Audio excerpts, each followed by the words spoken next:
Hello students, a very good morning all of you. How are you all? Hope you all are good. Okay? Yes or no? Yes. Okay. So everyone, welcome to our aptitude class because today is Saturday. As we all know that every Saturday we have our aptitude class. Yes? Yes तो हमारा Saturday को क्या होता है, aptitude का class होता है ना. मंडे टू फ्राइडे एसएस का क्लास होता है. लास्ट क्लास में भी मैंने बताया था जो भी न्यू स्टूडेंट है उनके लिए कि हमारा 5 day Monday to Friday SS का लेक्चर होता है एंड सैटरडे को हमारा कौन सा लेक्चर होता है, एप्टीट्यूड का. Okay, so be ready with your aptitude book. Okay, so take out your aptitude book and upon page number हमारा असाइनमेंट 21 हो गया था. Okay, today we are going to do assignment number 22. So upon your text book, aptitude text book and page number 26. Page number 26. Last aptitude class में भी मैंने आपको बताया था कि कैसे हमने एग्जाम वाइज हमारा जो चैप्टर है उसको हमने कैटेगराइज करके रखा है. मैंने आपको बताया था नेक्स्ट जो हमारा PA2 का जो एग्जाम आएगा उसमें एप्टीट्यूड में हमारा 2 चैप्टर आएगा. ओके, नाउ हमारा असाइनमेंट 21 लास्ट एप्टीट्यूड क्लास में हमने करवाया था. आज हम असाइनमेंट नंबर 22 करेंगे. ओके, ओपन किया सबने page number 26. Okay, last aptitude class जो था उसमें हमने क्या करवाया था, एक बर्थडे का ये वाला असाइनमेंट नंबर 21 था. बर्थडे का पिक्चर था, उसको हमने सीक्वेंसली अरेंज किया था कि बर्थडे जब भी किसी का बर्थडे होता है हम क्या करते हैं. सबसे पहले डेकोरेशन होता है, उसके बाद फ्रेंड्स को वेलकम करते हैं, उसके बाद क्या होता है, केक कटिंग होता है, फिर डिनर होता है, फिर डांस म्यूजिक होता है, फिर घर क्लीन करते हैं, उसके बाद हम रात को सारा काम फिनिश करके सो जाते हैं.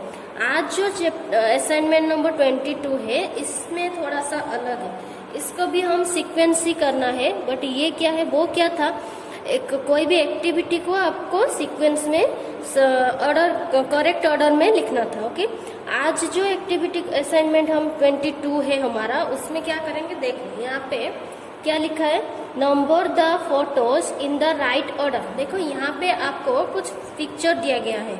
कितनी पिक्चर है, 1 2 3 4 5 एंड 6. ओके, 6 पिक्चर आपको दिया गया है. पिक्चर अलग अलग है. Look at the picture carefully.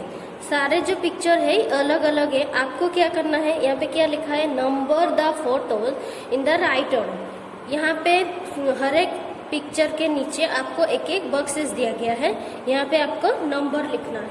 Okay, तो अभी क्या करना है आपको, देखो number the photos in right. ये पिक्चर को देख के आपको क्या समझ में आ रहा है, अच्छे से देखो. Look at the picture carefully.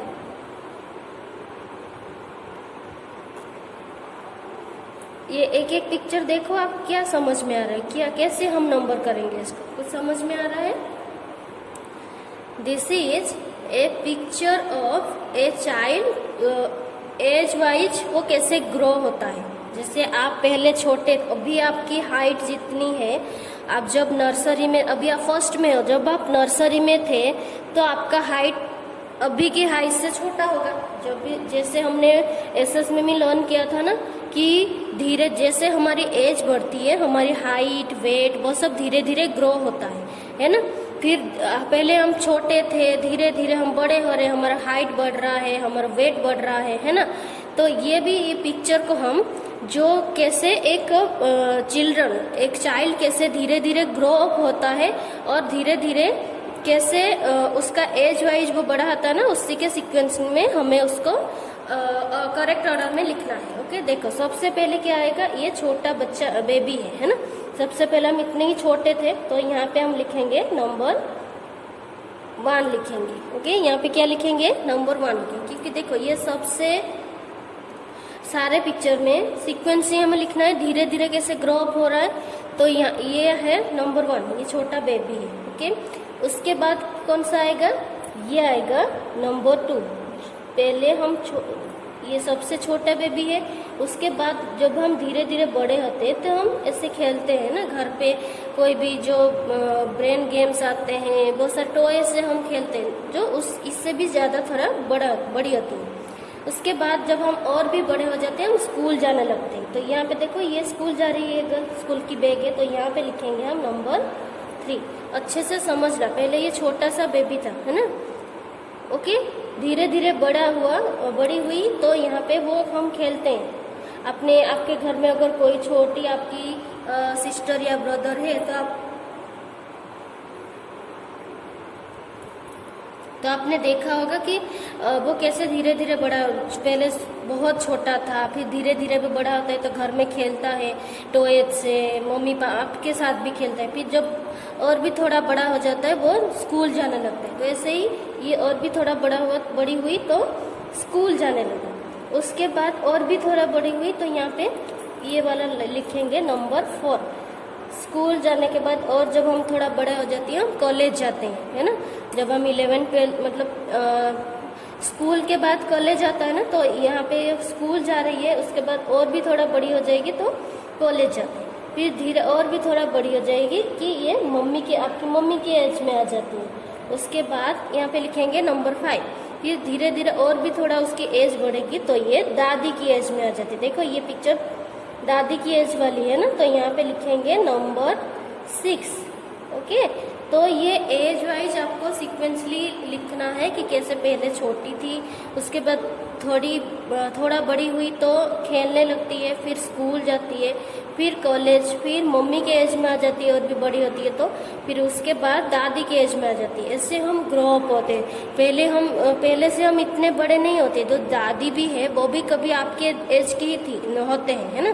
फिर धीरे धीरे जब वो बड़े होते हैं फिर धीरे धीरे वो ओल्ड हो जाते हैं। ओके, तो ऐसे सीक्वेंसली आपको लिखना है। तो ये एक गर्ल की पिक्चर थी और ये बॉय की है, सेम ही है, आपको अच्छे से देख के यहाँ पे लिखना है। ओके, देखो सबसे पहले तो ये देखो छोटा बेबी है तो यहाँ पे लिखेंगे नंबर 1, सबसे छोटा यही है ना। फिर ये है नंबर 2, जो आपके अगर कोई छोटा ब्रदर एंड सिस्टर है तो आपने देखा होगा सबसे पहले जो बेबी होते हैं ना वो बैठना सीखते हैं, फिर धीरे धीरे वो क्या करते हैं, नहीं देखो सबसे पहले यहाँ पे आएगा नंबर 1, क्योंकि जो छोटे बेबी होते हैं ना वो क्या होता है सबसे पहले वो 2 हाथ, और उनको चलना तो आता नहीं है तो वो 2 हाथ और 2 पैर का इस्तेमाल करके वो चलते हैं, है ना। तो उसके बाद वो धीरे धीरे बैठना सीखते हैं। तो ये जो बेबी बैठा है ना ये आएगा नंबर 2। ओके, नंबर 1 में आएगा ये, क्योंकि बेबी जो होते हैं सबसे पहले बैठना नहीं सीख जाते, वो धीरे धीरे उनका चलना भी नहीं आता है, बैठना भी नहीं आता है, तो वो अपना 2 हाथ और 2 पैर का यूज करके धीरे धीरे चलते हैं, है ना। तो उसके बाद आता है 2 ये वाला, फिर वो धीरे धीरे बैठना सीखता है।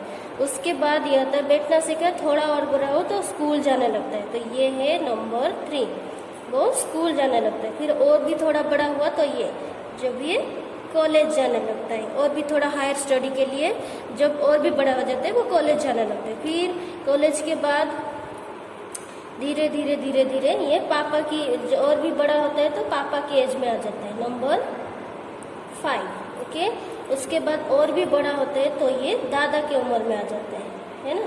तो आपके जो ग्रैंड पेरेंट्स है, दादा दादी है, वो भी पहले से ही ऐसे नहीं होंगे, वो भी कभी ऐसे छोटे बच्चे होंगे, फिर धीरे धीरे बड़े होंगे, फिर वो भी स्कूल जाते होंगे, फिर धीरे धीरे बड़े हुए, फिर वो कॉलेज जाते, फिर धीरे धीरे बड़े हुए, फिर मम्मी के एज में आए, फिर धीरे धीरे बड़े होके वो इतने ओल्ड हो गए, है ना। तो पहले से कोई इतना ओल्ड नहीं होता। तो जो बेबीज होते हैं वो धीरे धीरे ग्रो अप करते हैं, एज भी बढ़ता है और वो धीरे धीरे बड़े होके मम्मी के एज, आपकी बड़ी सिस्टर अगर आपके है उनके एज में आते हैं, पर और भी बड़ी होती है तो मम्मी के एज में आते हैं, फिर और भी थोड़ा बड़े होते हैं तो वो दादी के जैसे ओल्ड हो जाते हैं ना। तो ये था ये जो नंबर ऑफ फोटो है ना, आपको उसको सीक्वेंसली करेक्ट ऑर्डर में लिखना है ऐसे।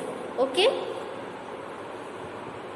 तो ये है आज का होमवर्क है, ये क्लास वर्क भी है और आपका होमवर्क ही है। ठीक है, मैंने यहाँ पर होमवर्क लिखा है। तो एप्टीट्यूड का इतना कुछ होता नहीं है, हम एक एक चैप्टर ही करवाते हैं, एक एक पेज का, बहुत ही सिंपल होता है। यहाँ पे ना आपको कुछ क्वेश्चन आंसर लर्न करना है एप्टीट्यूड में, ना आपको कुछ याद रखना है। आपको सिर्फ एप्टीट्यूड का मतलब क्या मैंने आपको पहले से बताया, थोड़ा सा कोई भी क्वेश्चन हो आपको अच्छे से देखना है, सोचना है उसको क्या करना है, ओके उसके बाद ही आप अच्छे से कर पाओगे। तो ये बहुत ही सिंपल सा था, तो आपको ऐसे देख के यहाँ पे करना है।